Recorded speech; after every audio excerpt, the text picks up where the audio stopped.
Dimaksud masa lampau adalah zaman manusia masih berpola hidup sangat primitif atau manusia prasejarah.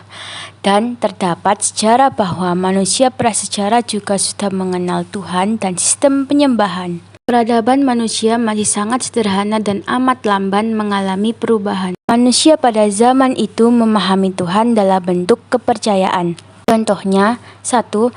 Animisme. Manusia purba percaya terhadap roh yang mendiami semua benda, misalnya pohon, danau, dan sebagainya. 2. Dinamisme. Kepercayaan terhadap kekuatan gaib dan kekuatan itu dapat menolong mereka. 3. Tetomisme. Kepercayaan bahwa hewan tertentu dianggap suci dan dipuja karena memiliki kekuatan supranatural.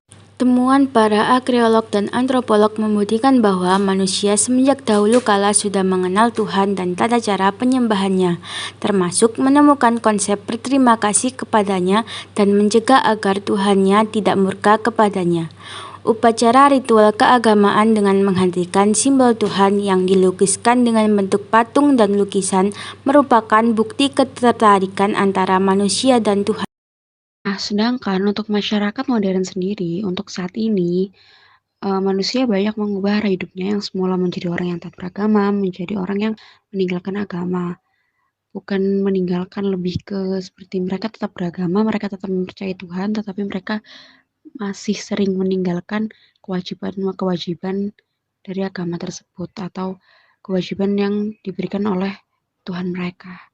Hal itu bisa dipengaruhi oleh paradigma materialisme, kapitalisme, hedonisme, dan paham-paham isme lainnya. Terlepas dari siapakah Tuhan yang disembah, apakah Tuhan yang sesungguhnya atau Tuhan dari hasil refleksi akal tentang alam, sehingga melahirkan konsep Tuhan dalam pandangan mereka. Namun, yang terpenting di sini adalah orang bertuhan dan percaya dengan apa yang ia sembah adalah Tuhan yang maha memberi dan mendengarkan segala keluh kesah setiap yang percaya kepadanya. Jika ditanya, apakah bisa keberadaan Tuhan itu dibuktikan dengan fakta saintifik? Sudah pasti jawabannya jelas bisa. Terkadang kita tidak menyadari bahwa banyak hal di sekitar kita yang dapat menunjukkan keberadaan Tuhan. Salah satu fakta saintifik yang dapat menunjukkan keberadaan Tuhan adalah fenomena api di dalam laut. Jika kita berpikir logis, api tidak mungkin dapat bersatu dengan air. Begitupun air, karena sifatnya air kan dapat memadamkan api. Jadi, bagaimana bisa dua unsur yang saling berlawanan ini dapat berdampingan? Fenomena alam ini itu telah disebutkan di dalam Al-Quran surat At-Tur, tepatnya di ayat ke-6, dan laut yang di dalam dasarnya ada api. Jadi, fakta bahwa terdapat fenomena ini tuh sudah lama disebutkan di Al-Quran sejak 14 abad lalu. Kalian pasti bertanya-tanya, bagaimana sih awal mulanya ditemukan fenomena alam ini? Jadi, ada buku bernama Miracles of Al-Quran dan As-Sunnah yang menjelaskan asal mula ditemukannya api di dalam lautan. Sejarahnya itu setelah Perang Dunia Kedua, para ilmuwan menjelajahi laut dan samudra untuk mencari bahan-bahan mineral. Nah, di situ mereka menemukan banyak pegunungan vulkanik yang terbentang di seluruh lautan. Oleh karena itu, fenomena api di dasar laut ini menjadi saksi yang nyata atas mukjizat dan kekuatan tak terbatas yang dimiliki Allah yang Maha Kuasa. Nah, dari apa yang sudah saya jelaskan tadi, mari kita renungkan sejenak. Apakah di dalam hati kalian masih ada keraguan atas kebenaran Al-Quran dan keberadaan Tuhan? Fenomena lautan yang tidak menyatu dalam Islam dipahami sebagai ayat kauniyah atau tanda-tanda Allah. Pada alam semesta yang dimaksud dua lautan adalah lautan asin dan tawar. Yang asin mencakup laut dan samudra, sementara yang tawar mencakup berbagai sungai. Marajal Bahrain artinya membiarkan kedua lautan asin dan tawar bertemu tanpa saling melampaui batas satu dengan yang lainnya. Dalam tafsir Kemenak, penjelasan Al-Bahrain mengandung makna dua lautan tak bertemu seperti di Selat Gibraltar yang memisahkan Samudra Atlantik dan Laut Mediterania. Namun, kedua laut itu menunjukkan sifat yang berbeda walaupun keduanya sangat berdampingan. Seperti pada surat Ar-Rahman ayat 19-20, di situ Allah berfirman telah membatasi di antaranya dengan batasan yang telah diciptakan dengan kekuasaannya. Tetapi jika dalam sains fenomena bertemunya dua air laut namun tidak saling bercampur ini juga disebabkan karena gaya fisika yang disebut dengan tegangan permukaan.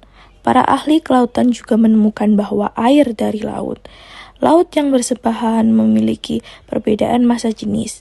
Karena perbedaan massa jenis ini, tegangan permukaan mencegah dua lautan untuk saling bercampur satu sama lain. Proses terjadinya hujan berdasarkan Al-Quran dan sains. Quran Surah Al-Tariq ayat 11 telah menjelaskan gambaran bahwa hujan merupakan proses pengembalian air yang memang berasal dari bumi. Atau dengan kalimat lain, ayat tersebut menjelaskan tentang siklus air sehingga komposisi air di bumi tetap. Proses hujan berdasarkan sudut pandang sains. Proses terjadinya hujan dijelaskan dalam 5 tahap.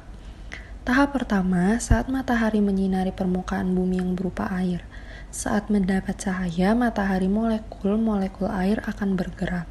Makin cepat molekul bergerak, penguapannya semakin besar. Tahap kedua, molekul-molekul air naik menuju atmosfer dalam bentuk uap air. Tahap ketiga, seluruh uap air naik menuju atmosfer. Semakin tinggi uap air naik, uap air semakin dingin. Molekul-molekul air lalu melambat dan saling menempel. Saat itulah terjadi pengembunan. Hasil pengembunan ini terbentuk awan. Tahap keempat, titik-titik air terus bergabung di dalam awan. Saat titik-titik air tersebut cukup besar dan berat, mereka jatuh sebagai presipitasi. Presipitasi dapat terbentuk air hujan, salju, maupun kristal es tergantung suhunya saat pengembunan. Tahap kelima, air yang jatuh ke permukaan bumi mengalir ke sungai, danau laut, dan sebagainya. Proses hujan yang diteliti oleh sains sejalan dengan apa yang disampaikan oleh ayat Al-Quran. Padahal Al-Quran turun lebih dulu sejak 14 abad yang lalu. Ini adalah salah satu bukti kemukjizatan Al-Quran yang selalu sesuai dengan zaman manapun.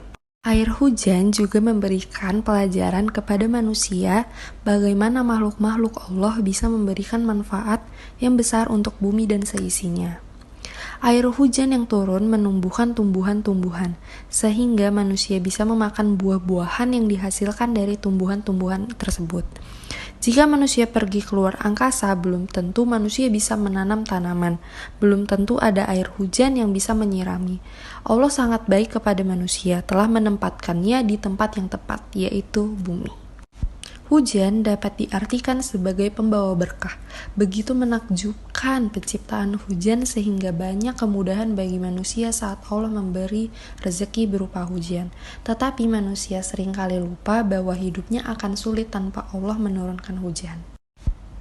Kenalilah Allah yang menurunkan hujan, agar kita sebagai manusia tidak mudah menyalahkan hujan ketika adanya bencana. Mengenal Allah dengan sebagaimana mestinya sangatlah penting karena manusia juga jadi bisa mengenal ciptaan-ciptaan Allah dengan sebagaimana mestinya. Bukti adanya Tuhan adalah kiamat. Kiamat dibagi menjadi dua, sugro dan kubro. Meletusnya gunung berapi adalah contoh dari kiamat sugro. Tuhan atau Allah Subhanahu wa Ta'ala memberikan cobaan kepada manusia berupa bencana gunung meletus untuk menguji umatnya.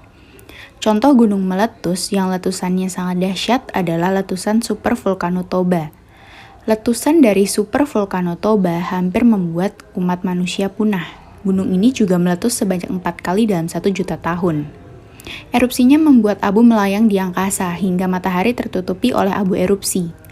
Akibatnya, suhu di bumi menurun dan abu letusannya merusak banyak tumbuhan, sehingga banyak kasus kelaparan di seluruh dunia. Sejarah mencatat, hanya puluhan ribu yang dapat bertahan hidup, sisanya meninggal dunia. Meski hampir membuat umat manusia punah, letusannya dari ribuan tahun lalu kini menyuburkan tanah Toba.